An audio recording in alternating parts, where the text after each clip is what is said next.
po ng ating pag-aaral, no? Ngayon nawa ay hindi lang God's loyalty to man, pero tayo na man's loyalty to God. Sa dami-dami po ng ginawa ng Panginoon, ano ang maisusukli po natin? Ano po? Walang maghihiwalay sa atin sa pag-ibig ni Kristo, kamatayan, tabak o kung ano man, na nang tayong mamakasalanan pa si Kristo'y namatay para sa atin. Roma 5:8. So, alam nyo si Herod, siya po ay nagpapatay ng kanyang mga subordinates, mga nasasakupan. Naging magulo po ang Israel noon, natakot ang mga tao. May mga naglikasan doon sa lugar. It is produced in uncertainty. Ano po yun? Disloyalty. Mahalaga po ang loyalty sa pamilya, sa mag-asawa, sa church, no? At pag hindi mo alam, hindi mo to pinag-aralan, bakit, papaano, at dahilan, ay magiging disloyal ka, no? Lalo kung ikaw ay magnified by selfishness. Ano nyo, hindi inalintana ni Herod kung ano mangyayari, no? Magnified by selfishness. Ano po? Pag tayo makasarili, inisip lang natin tayo, sarili natin, hindi natin naisip ang iba. Ang mangyayari po, mga minamahal, tayo ay disloyal sa anumang relasyon, tayo lang ang mahalaga. Ano po? Letter C, it is blackmailed by fear.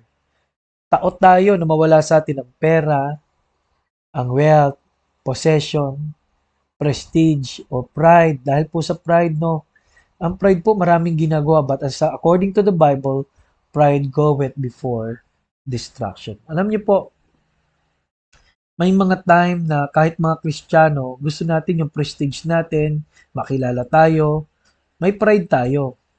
Kaya nga walang mag-aaway na church o Kristiyano kung wala tong pride na to at prestige eh. Kaya there are times kahit baliin na natin ang mga prinsipyo natin, basta lang tayo ang makilala, tayo lang ang merong magkaroon, ano po, ng mga resources o magkaroon ng tao, magkaroon ng mga membro, ano po. And it is also fear in a sense kasi there are times ang pride po ay ginagawa nating automatic defense system natin. Ano po?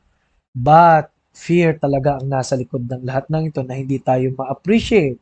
Lalo na sa mga taong takot na hindi magkaroon ng appreciation. So, disloyalty is blackmailed by fear. But dito po tayo magtatapos, the calling of Jesus. Alam nyo, if you would study, lahat po tayo ay tinawag ng Diyos. No? Si Jesus po ay inihanda bago pa lang at on the process, makikita nyo kung paano siya tinulungan ng Diyos Ama at naluwalhati. Ano po? Kaya wala na pong tagumpay sa buhay ng Kristiyano na una nasa calling niya, number 2, nagpapasakop siya sa Diyos, at pangatlo, ang isipin po natin sa word na magnified, hindi tayo ang Panginoon ang magnified. That's why in this chapter 3 ng Matthew, in John chapter 1 also, a parallel chapter, sinabi ron ni John the Baptist, hindi man lang ako karapat-dapat na magkalag ng kanyang pangyapak. Ano po? Why?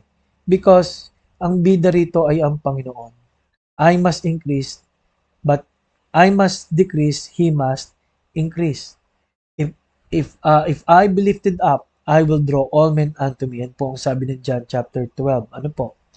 Kaya, mga minamahal, man's loyalty to God ay nasisira pag ang gusto ng tao siya na ang mahayag.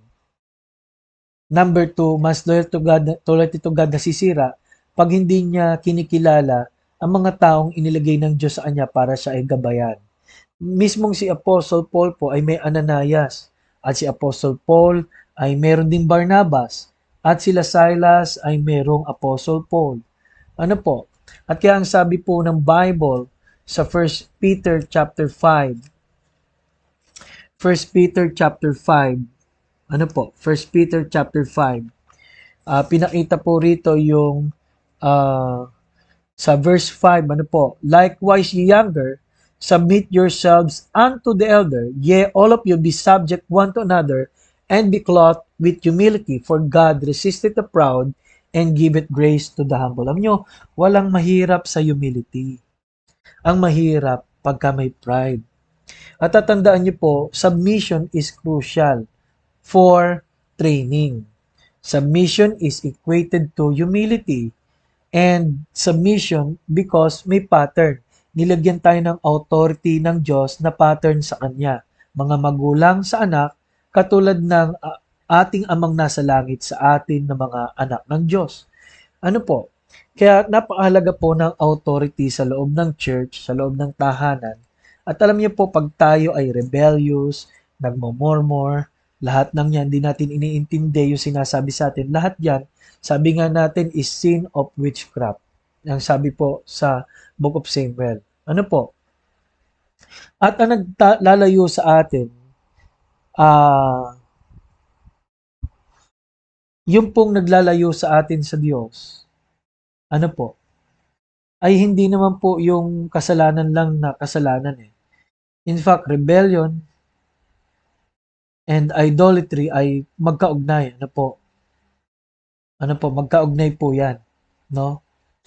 That's why, napakalaga po na atin pong tingnan sa Bible yung usapin po ng loyalty. Ano po? Loyalty po sa Panginoon.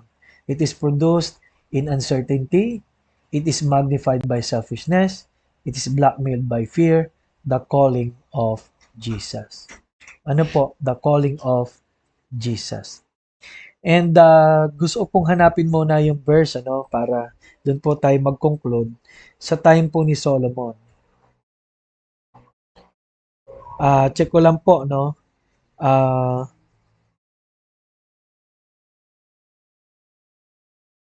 Okay po. So, mamaya po, bukas po, sa part number, ano na ba to? Number 6 yung kasunod, no?